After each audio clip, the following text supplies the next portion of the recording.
Hello friends, आज हम लोग द्विघात बहुपद का गुणनखंड सीखेंगे। तो देखिए, द्विघात बहुपद क्या होता है। तो जो बहुपद A x square plus B x plus C के रूप में रहता है उसको द्विघात बहुपद कहते हैं। मतलब द्विघात बहुपद का अधिकतम घात 2 होता है। द्विघात बहुपद में ए, बी और सी, ए होता है अचर पद होता है और एक्स होता है चर पद होता है। तो अब हम लोग द्विघात बहुपद का गुणनखंड सीखेंगे। तो देखिए, फर्स्ट क्वेश्चन है 6x² प्लस 17x प्लस 5 का गुणनखंड ज्ञात करना है। तो देखिए, यहाँ पर a का वैल्यू हो गया 6, a का वैल्यू हो गया 6, b का वैल्यू हो गया 17 और c का वैल्यू हो गया 5। तो नियम होता है, पहले हम लोग a को c से गुणा करते हैं, a को c से मल्टीप्लाई करेंगे, 6 को 5 से गुणा करेंगे, 6 गुना 5 कितना होता है 30। 30 का ऐसा फैक्टर ज्ञात करेंगे कि जोड़ने पर आ जाए 17, गुना करने पर आ जाए 30। ऐसा दो अंक ज्ञात करेंगे। तो देखिए कैसे पता करेंगे।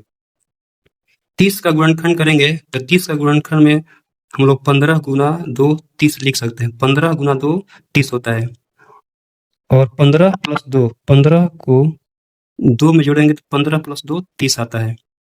तो हम लोग को गुणनखंड मिल गया। जोड़ने पर आए 17 तो 15 प्लस 2 होता है 17 और गुना करने पर 30 है। 15 गुना 2 30 होता है। तो यहाँ हम लोग मध्य पद 17x मध्य पद को तोड़कर गुणनखंड करते हैं ना। तो देखिए, पहला पद ऐसे ही लिखेंगे। पहला पद है 6x², लिखेंगे 6x²। मध्य पद को तोड़ते हैं। मध्य पद 17x है, 17 को लिखेंगे हम लोग 15 है, x प्लस 2x, लास्ट पद ऐसे ही लिख देते हैं 5। अब यहाँ हम लोग जोड़ा बनाएंगे। पहला जोड़ा ये होगा, दूसरा जोड़ा ये होगा। अब देखिए, दोनों भाग में कॉमन लेंगे।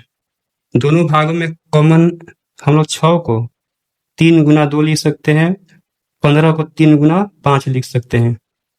तो देखिए, दोनों भाग में कॉमन हो गया 3 कॉमन हो गया और x भी दोनों में है, x ले लेंगे कॉमन। तो इसमें बचा हम लोग को 2 बचा और x बचा 2x। इस भाग में 3 और x कॉमन लिए, बचेगा 5, प्लस लिखिए। अब देखिए, इस भाग में दोनों में कॉमन कुछ नहीं है, कुछ कॉमन नहीं है तो 1 कॉमन लेंगे हम लोग ना, 1। तो यहाँ 2x होगा प्लस 5 होगा। अब देखिए, फिर 2 भाग हो गया, पहला भाग दूसरा भाग। दोनों भाग में कॉमन है 2x प्लस 5। इस भाग में बचा 3x प्लस यहाँ बचा 1। ये हम लोग को गुणनखंड हो गया। आइए और कुछ क्वेश्चन लेते हैं। दूसरा क्वेश्चन है 12x² माइनस 7x प्लस 1 का गुणनखंड निकालना है, गुणनखंड ज्ञात करना है। तो देखिए, ये द्विघात बहुपद है क्योंकि अधिकतम घात 2 है। नियम होता है a को a का मान 12, b का मान -7, c का मान a है। a को c से गुना करते हैं। a का मान यहाँ 12 है, 12 को गुना करेंगे 1 से। पहला पद को लास्ट पद से गुना करते हैं, 12 को 1 गुना करेंगे 12 आएगा। और 12 का ऐसा हम लोग फैक्टर 2 निकालेंगे कि जोड़ने पर -7 आए और गुना करने पर +12 आ जाए। तो देखिए, -7 जोड़ने या घटाने पर -7 है तो लिखेंगे हम लोग, देखिए -4 और -3 -7 होता है और -4 गुना -3 कितना होता है +12। जोड़ने पर -7 आ गया, गुना करने पर +12 आ गया, तो फैक्टर हो गया -4 और -3। तो देखिए कैसे करते हैं। 12x² को ऐसे लिखेंगे, फर्स्ट और लास्ट ऐसे ही लिख देंगे, सेम उतार देंगे। -7x को लिख सकते हैं -4x -3x, -7x होगा। अब यहाँ से 2 भाग बनाएंगे, पहला भाग दूसरा भाग। इस भाग से दोनों भाग में कॉमन लेंगे। 12 को हम लोग लिख सकते हैं 4 गुना 3 12, इसमें 4 तो है तो कॉमन लीजिए। इन दोनों भाग में 4, इस भाग में 4 है, 4 कॉमन हो गया।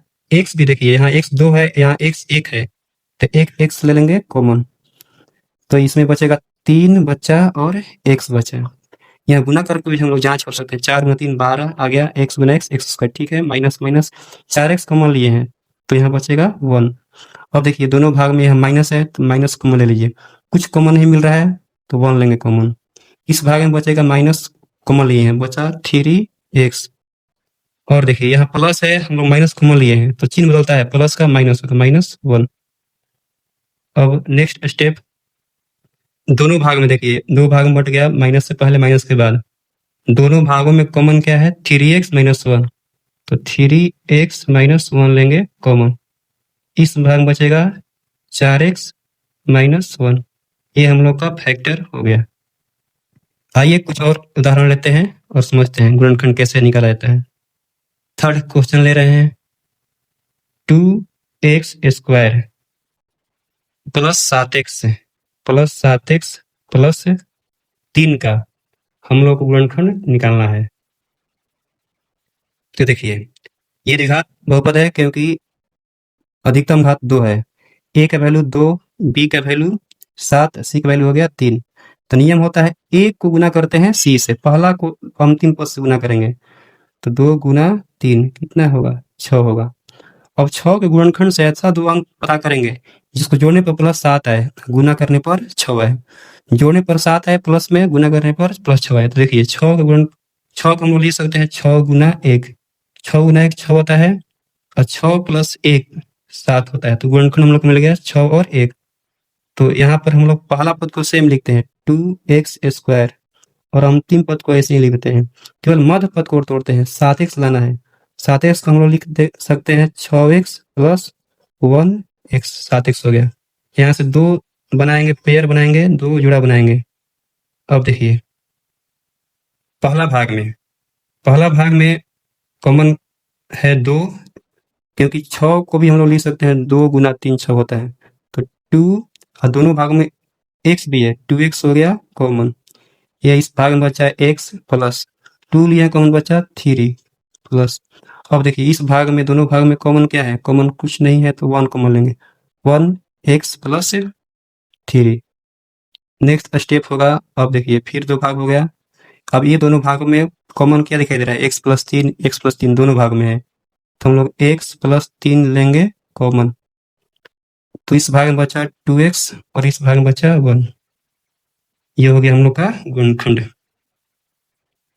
आइए और एग्जाम्पल से हम लोग समझते हैं। चौथा क्वेश्चन हम लोग ले रहे हैं। चौथा क्वेश्चन है 6x square, 6x square plus 5x minus 6, इसका हम लोग को गुणनखंड ज्ञात करना है। तो देखिए नियम होता है a को, a का मान 6 है और c का मान है -6, a को c से गुना करेंगे, तो a का मान है 6, b का मान है -6, गुना करने पर -36 आएगा। 36 को ऐसा दो गुणनखंड ज्ञात कीजिए जिसको जोड़ने पर +5 आए और गुना करने पर -36 आ जाए। तो यहाँ दिमाग लगाना होता है। देखिए 36 को हम लोग लिख सकते हैं 9 गुना 4, 9 चौके कितना होता है जी? 36। तो देखिए लेकिन -36 लाना गुना करने पर, जोड़ने पर +5 लाना है, तो ऐसे करिए 9 में से घटाएंगे 4 तो कितना आएगा? 5। ठीक है, 9 में से घटेगा 4 तो 5 आ गया। अब गुना भी करेंगे, 9 को गुना करेंगे -4 से तो कितना आएगा? -36। तो हम लोग को दो गुणनखंड मिल गया, पहला 9, दूसरा -4।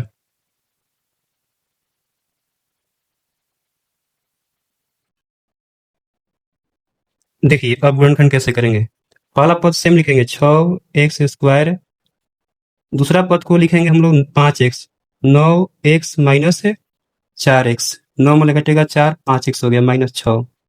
यहाँ से दो बनाएंगे जोड़ा, पहला भाग दूसरा भाग। 6 को लिख सकते हैं 3 दूनी 6, 9 को 3 गुना 3 9, 4 को 2 गुना 2 4, और 6 को 3 गुना 2 6 लिख सकते हैं। अब देखिए इस दोनों भाग में कॉमन क्या है? 3 ले लीजिए कॉमन, x भी दोनों भागों में है तो x भी लेंगे कॉमन। 3 कॉमन लिए, इस भाग में बचा 3 लिए 2 बचा 2, और x 2 है तो एक x बचेगा प्लस। दोनों भागों में 3 ले लिए हैं कॉमन, बचा 3 बचा, x कॉमन ले लिए हैं, और माइनस। देखिए दोनों भागों में माइनस कॉमन लेंगे, 4 को 2 गुना 2 लिखेंगे, 6 को 3 गुना 2, कॉमन क्या है दोनों में? 2 कॉमन है। इस भाग में बचेगा 2 बचेगा और x बचेगा। माइनस कॉमन लिए तो चिन्ह बदलता है, माइनस होगा प्लस, 2 लिए कॉमन बचेगा 3। अब देखिए, अब पहला भाग दूसरा भाग, अब दोनों भागों में कॉमन है 2x प्लस 3, कॉमन ले लिए, बचा अब 3x माइनस 2, अगला भाग, यही हम लोग का फैक्टर हो गया है। ओके, आइए एक और एग्जाम्पल से हम आप लोग समझा रहे हैं। एग्जाम्पल 5, एग्जाम्पल 5 है 3x square minus x minus 4 का गुणनखंड करना है, गुणनखंड फैक्टर करना है। तो नियम आप लोग जान रहे हैं, a गुना करते हैं c से, a का मान है 3, b का मान है -1, c का मान है -4। तो हम लोग 3 को गुना करेंगे, a को गुना करते हैं c से, 3 गुना -4 कितना आएगा -12। अब 12 का ऐसा दो गुणनखंड ज्ञात करेंगे जिसको जोड़ने या घटाने पर -1 आए और गुना करने पर -12। तो कौन सा अंक होगा? देखिए यहीं पर मिल गया, -4 गुना 3 -12 हो जाएगा, और -4 प्लस 3 -1 होता है। तो हम लोग गुणनखंड मिल गया, पहला -4 दूसरा 3। तो अब आसान हो गया। अब पहला भाग को ऐसे ही लिखते हैं 3x स्क्वायर, मध्य पद को तोड़ते हैं, लास्ट बात को भी ऐसे ही लिखेंगे -4। यहाँ पहला पद है -4 दूसरा +3, -4x प्लस 3x। देखिए -4x प्लस 3x -x होगा। अब दो ग्रुप बनाइए, पहला ग्रुप दूसरा ग्रुप, दोनों भाग में कॉमन लीजिए, दोनों भागों में कॉमन क्या है? x, x इसमें भी x है, x लेंगे कॉमन, बचा इसमें 3, इस भाग में बचा x, 3x बचा, माइनस लिखिए, x कॉमन लिए हैं, बचा 4, प्लस का प्लस लिखिए। ये दोनों भागों में कॉमन कुछ नहीं मिल रहा है, कुछ नहीं तो एक, कुछ नहीं मिलेगा तो एक कॉमन लेंगे। ओके, तो बचेगा 3x माइनस 4। अब देखिए, अब दो भागों में बट गया, एक प्लस के पहले एक प्लस के बाद, दोनों भागों में आप कॉमन लीजिए, 3x माइनस 4 कॉमन हो गया, बचा इधर बचा x, इधर बचा 1, ये हम लोग का हो गया गुणनखंड। आइए एक और एग्जाम्पल से आप लोग को द्विघात बहुपद का फैक्टर गुणनखंड समझा रहे हैं। एक और एग्जाम्पल हम लोग लेते हैं, ये एग्जाम्पल है, क्वेश्चन है y square minus 5y plus 6 का गुणनखंड, गुणनखंड फैक्टर ज्ञात करना है ना, गुणनखंड ज्ञात करना है। तो देखिए नियम वही है, नियम यहाँ पर a का मान 1 है, b का मान -5 है, c का मान 6 है। a को गुना करते हैं c से, पहला को अंतिम से गुना करेंगे, 1 गुना 6 कितना होगा 6। 6 का ऐसा दो गुणनखंड ज्ञात करिए जिसको जोड़ने पर -5 है और गुना करने पर +6 है, ऐसा कोई अंक ज्ञात कीजिए। देखिए 6 को हम लोग लिख सकते हैं 3 गुना 2, 6 होगा, लेकिन जोड़ने पर -5 आना चाहिए, तो हम लोग -3 लेंगे और -2 लेंगे, तो -3 और गुना -2 +6 होगा, और -3 और -2 होता है -5, तो दोनों सही हो गया। पहला गुणनखंड हो गया -3, दूसरा हो गया -2। तो अब पहला भाग को सेम लिखेंगे y स्क्वायर, मध्य पद को तोड़ेंगे, मध्य पद को लिखेंगे -5 लिखना है, -5y, तो -3y -2y लिख दीजिए, +6 अंतिम को ऐसे ही लिख देते हैं। अब ग्रुप बनाइए, पहला भाग दूसरा भाग, एक देखिए यहाँ 6 को हम लोग 2 3 6 लिख सकते हैं ना। पहले भाग में कॉमन खोजिए, पहले भाग में कॉमन है y, दोनों में, इसमें y 2 है, इसमें y 1 है, 3 तो नहीं है, तो कॉमन है हो गया y, इस भाग में बचेगा y 1 बचा, y कॉमन लिए बचा -3 बचा। ओके, अब दोनों भाग में देखिए 2 2 मिल रहा है, कॉमन माइनस है तो -2 कॉमन लेंगे, इस भाग में बचा y, माइनस चिन्ह कॉमन लेते हैं तो इधर का चिन्ह बदलेगा, प्लस है तो माइनस होगा, -2 लिए कॉमन बचेगा 3। अब देखिए कॉमन, दोनों भाग में कॉमन क्या है y -3, इस भाग में बचा y, इस भाग में बचा -2। ओके, ये हो गया हम लोग का फैक्टर गुणनखंड। तो आप लोगों को आशा करते हैं कि गुणनखंड समझ में आया होगा। नेक्स्ट वीडियो में हम आप लोगों को त्रिघात बहुपद का गुणनखंड सिखाएंगे, जो थोड़ा डिफिकल्ट होता है, लेकिन आप लोगों को हम अच्छा से गुणनखंड सिखाएंगे। Okay, thanks for watching.